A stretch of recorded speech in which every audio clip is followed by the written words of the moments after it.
everyone, and welcome to Storytime with Miss Yumi. Today's book is called Willoughby and the Lion by Greg Foley. There are many reasons why I choose a certain book to read. Sometimes it's from an author that I like. Sometimes the book has a funny or interesting title. I chose today's book because of the cover. As you can see, there's a big golden circle on the front, so I'm really excited to find out what this book is about. So let's go ahead and get started. Willoughby Smith hated his new house. It was much smaller than his old house and too far away from any kind of friend. There were no trees, and right in the middle of the backyard was a big rock. One morning, Willoughby saw something strange through his window. Sitting on top of the rock was a magnificent golden lion. "Excuse me," Willoughby said. "What are you doing in my backyard?" The lion turned to Willoughby. "I've got the power to grant you 10 wishes," he said. "But unless you wish for the most wonderful thing of all, I'll be stuck on this rock forever." Willoughby thought for a moment. "It would be wonderful if this were a bigger house," he said. The lion closed his eyes, and Willoughby wondered what he was up to. Suddenly, the lion asked, "Is that big enough?" There stood a palace where the house used to be. It was more wonderful than Willoughby could have imagined, and he ran inside where his parents were celebrating. The next day, Willoughby came to the lion and said, "I wish I had a roller coaster to ride." The lion closed his eyes. Soon high and winding tracks rose up all around the yard. Willoughby jumped into the middle car and headed toward the top.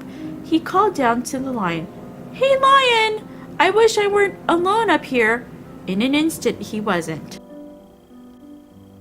Every day, Willoughby went to the lion with another wish. For his fourth wish, Willoughby asked for the fastest shoes in the world. For his fifth wish, he asked for shoes that were even faster. His sixth wish was for a hot air balloon submarine with an escape helicopter. After a while, Willoughby became hungry. "How about something to eat, lion?" he said. Out of thin air appeared the 7 tallest cakes in the world, each piled high with cookies and candy. Next, Willoughby wished for a pair of X-ray glasses. Then he was granted a set of ancient books with all the answers to any kind of homework. By this time, there were crowds pushing and shoving to catch a glimpse of Willoughby and his enchanted lion. But even after 9 wishes, Willoughby hadn't wished for the most wonderful thing of all. Under the shadow of the roller coaster, Willoughby found the lion slumped on the rock with his head hung low. "What's the matter?" Willoughby asked. The lion looked up. "I miss my home," he said. "I want to run through the fields with all the other lions." For the first time, Willoughby sat down next to the lion and tried to cheer him up.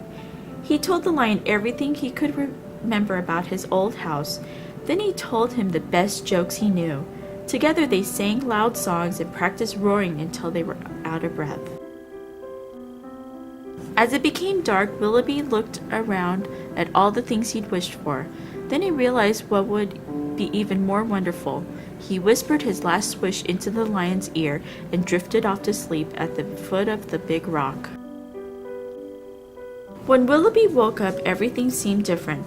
A cozy house stood in the middle of an open yard. The roller coaster was gone, and so were the crowds of people. Willoughby looked up at the big rock, but the lion was no longer there. In his place, there was a small gold coin with 2 words printed on it. Willoughby picked up the coin to have a closer look.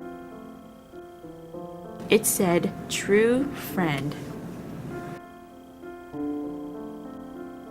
And that was the story of Willoughby and the Lion.